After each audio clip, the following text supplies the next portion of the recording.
Hi everyone, it's Lindsay and welcome back to another video. Today I've got a long one again, but I'm going to share with you a ton of information about ink smooshing. So to get started, I'm going to start off with my first card.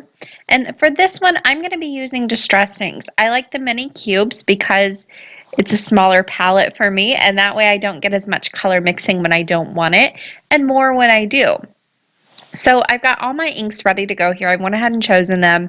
And for right now, I'm working directly on my craft mat. You want to make sure that you can work on your craft mat. I'm using the Imagine Craft silicone craft mat, and it works really well for this technique. However, it's thinner, so it picked up a little bit of, my desk is wood underneath, so it picked up a little bit of wood texture. So I'll show you a few more options as well on different surfaces you can work on. So I smushed some of my ink down. I went ahead and gave it some sprays with water, and then I'll go ahead and just literally smush my paper right into that ink blob. Now I'm using watercolor paper for this certain technique, or this panel I should say. I do not like to use watercolor paper, which you'll find out through this video. If that is what works for you, by all means use it. However, I find that if I just use a heavyweight white cardstock, so this is 110 pounds and it's just plain white cardstock, that's what gives me the best results for the look I like to get. So if you are like me and you have trouble with ink smushing and you've only ever tried watercolor paper, maybe give regular cardstock a try. It's going to do the same amount of warping, honestly, that my watercolor paper does. And to get that warping out, what you can do is actually iron it with a small craft iron or your regular iron. Just put something over it. You can also run it through your laminator or your ink machine. So I was getting a little bit of texture pulled up from my craft mat from my surface underneath. So I went ahead and grabbed this. It's basically a stencil blank. It's just a piece of plastic. Um, and I just have these on hand. I use them as work surfaces and palettes all the time. But what I did was I just took some more of my ink. I went ahead and placed some of that down. Again, gave it a spritz, and then I'll pick it up with my water or with my paper. Now I wanted to show you the difference between the watercolor paper and the regular cardstock, show you two different ways and two different looks that you can get. So maybe you can decide which one you like. So I'll continue to do both sets of this technique with both pieces of, or both kinds of paper, I guess I should say. So I went ahead and I'm using the grays now. I'm using some pumice stone and hickory smoke. And again, just putting that ink down, smushing my paper right into it. Now that is going to give you a larger smush background. You don't have a lot of control over it. It kind of is, you get what you get when you pull it up. However, if you want more control, grab a piece of plastic, acetate, whatever you want. I'm using my Stamp-A-Majig plastic sheeting, and smush some ink on that. Give it some spritzes of water and then use that to smush down. This is going to give you more control of where your ink is actually going to go and that kind of thing. So if you are like me and you want more control at certain points, do a variation of everything. So I started off, I knew I wanted the majority of my background to be that brown and gray color, kind of grungy, but then I wanted pops of color in between. So I'll continue to just smush down some of these brighter colors with my plastic sheeting. I'm using a green here for this. This is peeled paint.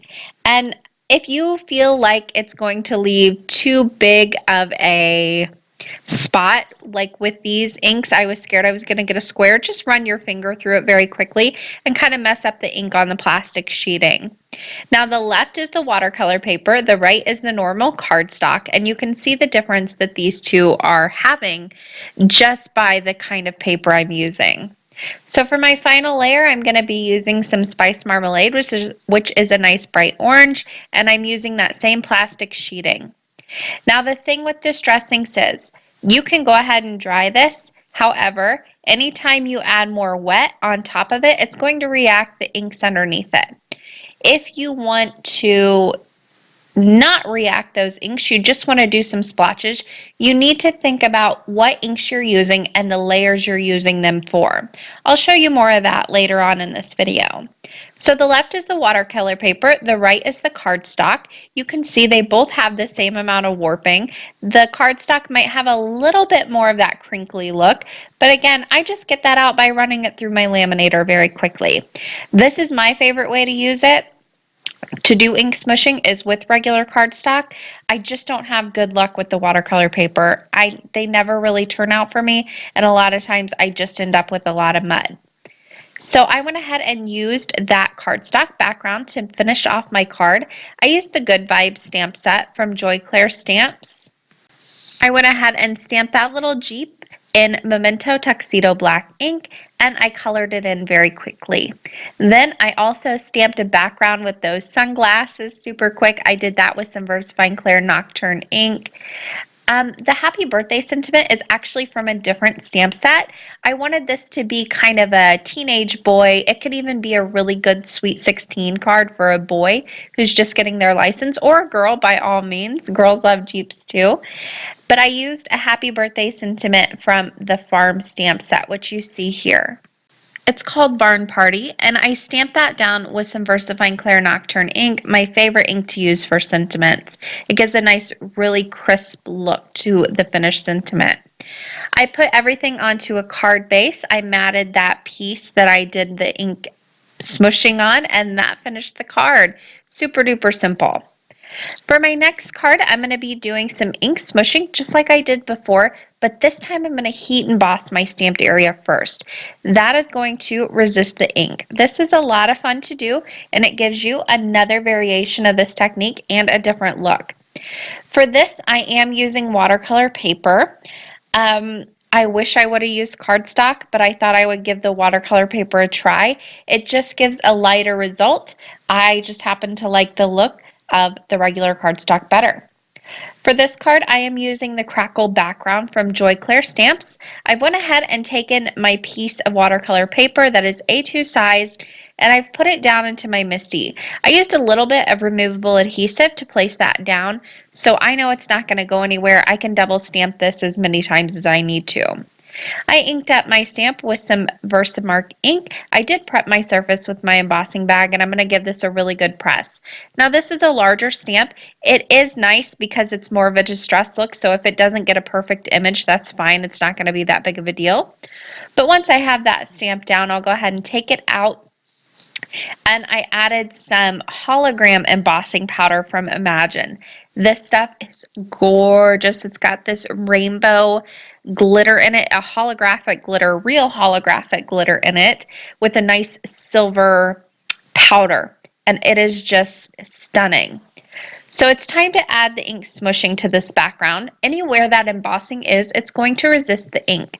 I wanted to do a rainbow background, and I almost grabbed my kaleidoscope. This works beautifully with it. These are the Kaleidocolors, excuse me, Kaleidocolor ink pads, but I thought not everybody has these, so I'll go ahead and show you how to do it with Distress ink pads, or you can use any water-based ink pad, or water-based markers will also work for this technique too. So I chose a rainbow order here. I'm starting off with some abandoned coral. I've got dried marigold, squeezed lemonade, twisted citron, evergreen bough, and seedless preserves. Again, I am working on that stencil blank, just a nice flat surface that will hold that ink and allow it to kind of move onto the paper when it's time. You don't need anything like this. You can also just use like a silicone baking sheet that you can get at the grocery store. Those work really well for this technique. You can use the new water media mat. You can use your glass mat from Tim Holtz. You can use your regular craft mat. There are a ton of different surfaces you can work on. I've also worked on just a plain piece of computer paper or cardstock that I've laminated with my laminator, and that gives me a really nice surface to work off of as well. Plus that way it's a white background, so I know what I'm going to get with my colors. I've placed these colors down in rainbow order, just really quick stripes with those mini ink pads, and I'm going to give them a good spritz. Once I have spritzed them with my water, I'm going to go ahead and take my piece of paper and place it right down into that rainbow background that I've created. One thing I want to mention about this, I am using distress inks on my first two cards. However, there are many, many more things you can use. You can use re-inkers from your ink pads. That works really well as well. You can use liquid watercolors, which I'll show you later on in this video. You can use water-based markers. Anything that is going to react with water, play nicely with water, you can use. You can also use pan watercolors and just use a paintbrush and place them down onto your craft mat. You do not have to use these inks. Use what you have on hand and make the most of it. So I wasn't happy with the color I was getting smushing, so I decided to go ahead and pick up the background and place it right on top and smush it down onto the paper. That's just another way to get more coverage, and then you can see what you're doing as well. I let that dry off to the side for a moment, and then I decided to come back in with more layers. So if you're not getting the intensity you want, layer it up. That's what I do a lot of times. I like bright, I like bold. So unless I'm really trying to go for soft, I don't want soft. So I decided to go ahead and continue to layer and layer and layer colors until I was happy with the intensity. Now once I had that done, I went ahead and matted the background with just a few little strips of black cardstock. I kept this one very simple, added a big hug sentiment on a black strip that I heat embossed in white. I used the Hello sentiments from Joy Claire for that. And I just used the smaller little words for that. I thought that was really, really cute on there. And it didn't take away too much from that background and that really fun hologram embossing powder. There is a closer look at the finished card. You can see I've got some splotches, I've got some mixing going on. It really is a fun one, and anywhere where that crackle background was that we heat embossed resisted, so you still have that great pattern. Now this is a fun one. For this card, I am going to be using the Spring Flower stamp set from Joy Claire. You want to use an ink that is going to play nicely with water. I'm using the VersaFine Clear ink in Pine Cone, which is a nice dark brown. You can use any ink that is not going to move with your watercolor. So whatever you would normally use to watercolor with, use that ink for your stamping here. You don't want it to mix. I'll go ahead and stamp down this flower. I'm going to stamp it 3 different times, and then I'll go ahead and clean off my stamp. Once I have it cleaned off, I'll go ahead and remove it from the acrylic block and flip it over. Now I've got the actual part that you would stamp with pushed up against the acrylic block, and I'll be using the back of the stamp to do my smushing. This is a fun way to color in images and color them in quickly. For this, I'll be using my water-based markers. These are watercolor markers. You can use any water-based marker you have on hand. The Arteza markers would work really well, Memento markers, anything that is going to play nicely with water. You can also use some distress inks for this too. I just find that having that tip on the marker and being able to apply colors certain places really helps out with this one. So I'm using 3 different colors. I've got a dark kind of corally, then a mid-tone, orangish coral, and then a yellow that I'll be using to color these in. I started with the darkest, ended with the lightest on the outside, and then once I have all the color on, I'll give it a few spritzes with water. Then I can take that stamp and flip it over, plop it right down on top of my stamped image. I am stamping on regular cardstock here. This is important. I like regular cardstock because it is going to soak up that color right now. When you use watercolor paper, it lets the watercolor almost sit on top of it for a little bit. It doesn't soak into the fibers of the paper as quickly. So I like this because it soaks it up. It gets that intensity color without a bunch of layers. I'm going to continue to do this on my next stamped image too. So I'll go ahead and use the same exact colors. I started with the darkest towards the center, ended with the lightest. With these markers, you don't need to worry about them cross-contaminating. If you do get a little bit of the darker color on a lighter marker, you just scribble it off onto some paper.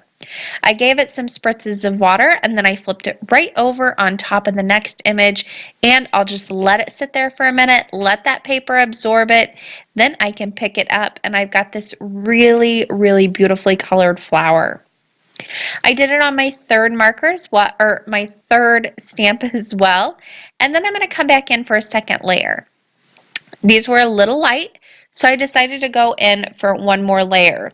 I did the exact same thing with my markers, and this time, look at that gorgeous flower. The blending is phenomenal on this. You don't have to do any of the work. You just put some color down on the back of your stamp, give it some spritzes, and lay it over the stamped image. This is really a lot of fun, and it's super quick to color in a lot of images. If you have an image that maybe won't quite work with stamping with the back of it, you can always use a larger stamped image and then just cut it out too. That would work really well.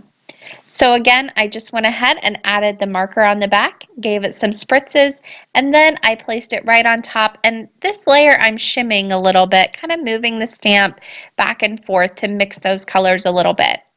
I cut out each flower, went around it with a brown marker this time. I also colored in the center of the flowers very quickly with some alcohol markers, added some texture with those. The background for this, I went ahead and stamped my Hello Sentiment with the Hello Sentiment stamp set from Joy Claire, and I masked that off very quickly with some masking paper. Then over the top of that, I stamped that broken brick background from Joy Claire Stamps. So it doesn't go up against the hello at all. And that mask I actually tore for a nice fun masked edge instead of just having it very plain. The flowers themselves, like I said, I cut out very quickly and went around the cut edges with a brown marker, popped those up in the bottom left-hand corner, added a little bit of a craft mat, and attached everything to an A2 card base. This one was super simple, but I love the way it turned out. All right, my final one. This one I had the most fun with. For this, I'm going to be using the Dr. P.H. Martin's The Hydrus watercolors. Now, the thing with these are, yes, they are watercolors, but once you dry them, they don't react again. So once they're dry, they are staying put. So these are great for layering. These are a lot of fun to play around with this technique. So I chose just a yellow, a pink, and a blue. So very primary colors that I'm using here.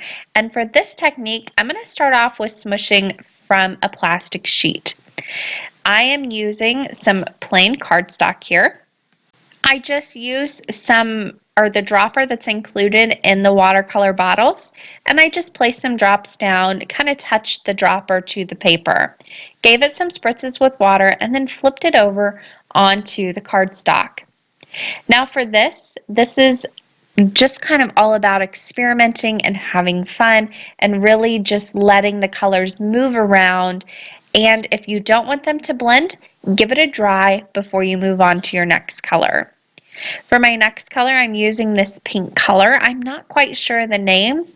I will leave them at the top of the screen so you can easily identify them if you have these and you want to try and use these colors together.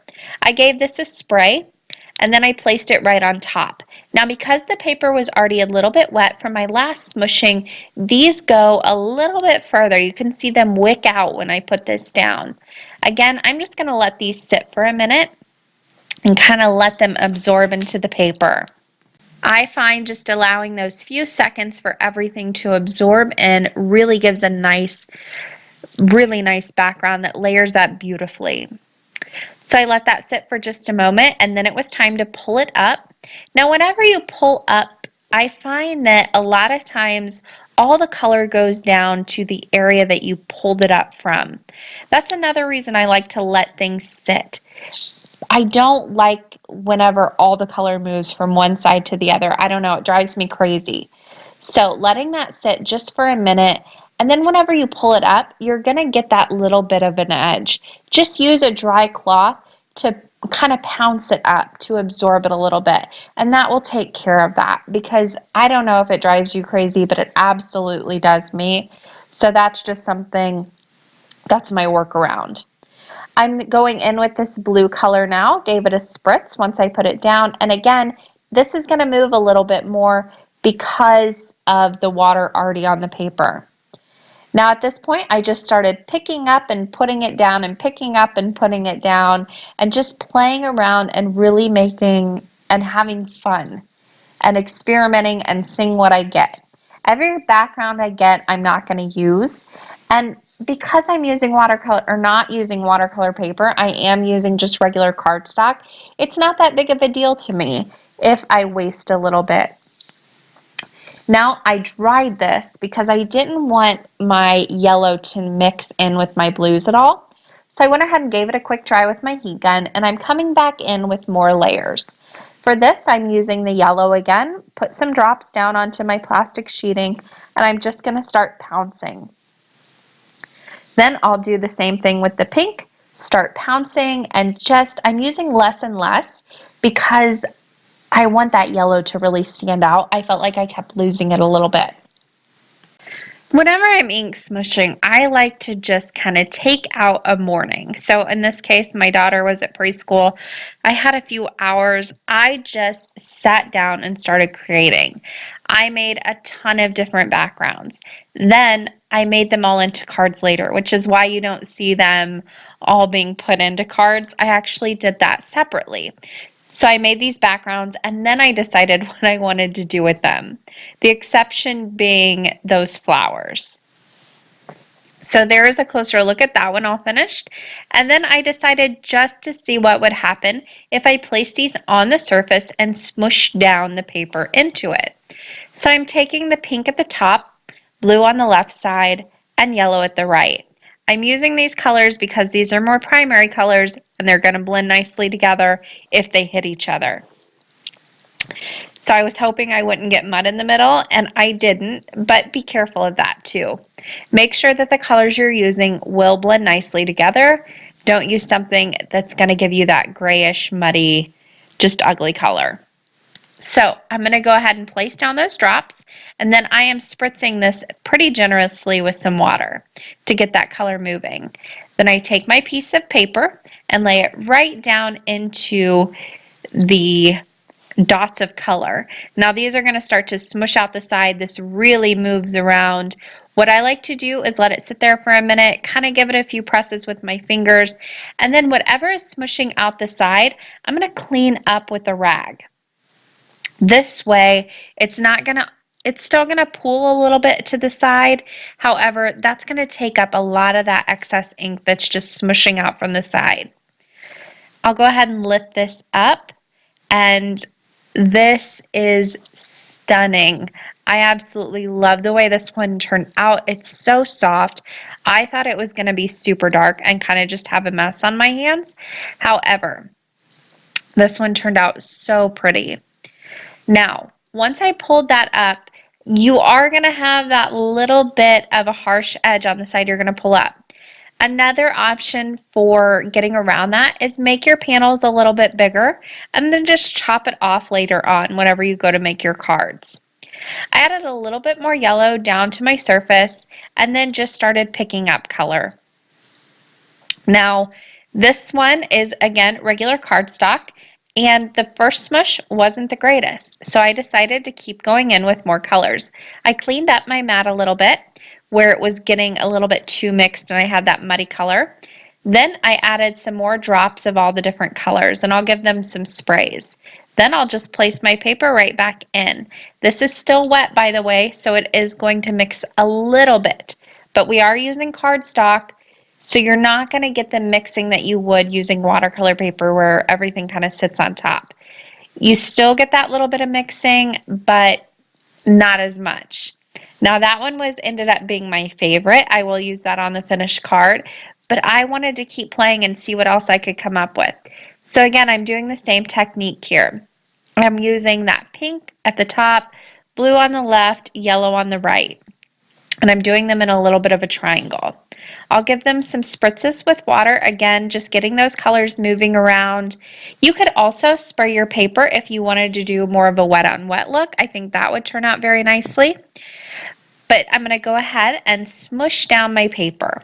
Now for this particular one, I am using watercolor paper. I wanted to see what would happen, what the difference was going to be between the cardstock and the watercolor paper. Smushed it down, let it set, wiped up what was smushing out from the sides, and this gives you a much softer result, but it's so pretty too. You are going to pick up more of your texture with your watercolor paper, and in this particular instance, I did pick up quite a lot of that texture. I dried that because I wanted to add more layers to this one because watercolor paper can handle more water. So I went ahead and dried it so the layers wouldn't mix together, added more ink once I cleaned up my surfaces, and then I will smush down my paper right into there. Again, cleaning up those sides. The back of my paper is going to get a little messy. That's okay, not a big deal. Now once I've let that sit in there for just a little bit and absorb that ink and kind of mingle with each other, I'll pull that up. Again, I'm just using a cloth to take away that harsh edge. You could always make this bigger and just trim that down later on. But there is a closer look at how it looks on watercolor paper. So I've got my regular cardstock, my watercolor paper, and then I have another regular cardstock piece that I did too. Just so much fun to play around with. I could have done this for hours. I wish I would have had the time. And there's my first one that I did just by smushing on. Now I ended up using my regular cardstock background, and I added the broken brick background right over the top of it. And I used VersaFine Clear Nocturne ink right over that. Now I turned it on its side, and whenever you do that, you just need to line it up. You can flip it over and re-stamp. It's super easy to do, especially with clear stamps, so you don't have to worry about using this all in one go. I also used that Good Vibes stamp set again on this card. I added the little Jeep and the Good Vibes I made into a little banner coming out from the back. And I just added a piece of craft cardstock to look like a little post. Now I didn't color in the Jeep. I wanted it to be nice and stark and white up against that really bright bold background. I thought it was really fun, and this again would make a super fun Sweet 16 card. This one for anyone. Here's a few more pictures of that. You can see that little post I made of the little flag coming out from the back of the Jeep. I thought that was super fun. And I matted that background with a craft mat and applied the whole thing to an A2 card base. Super duper simple. That is a whole lot of information. I hope you guys enjoyed this video. It was a long one, so thank you so much for sticking through.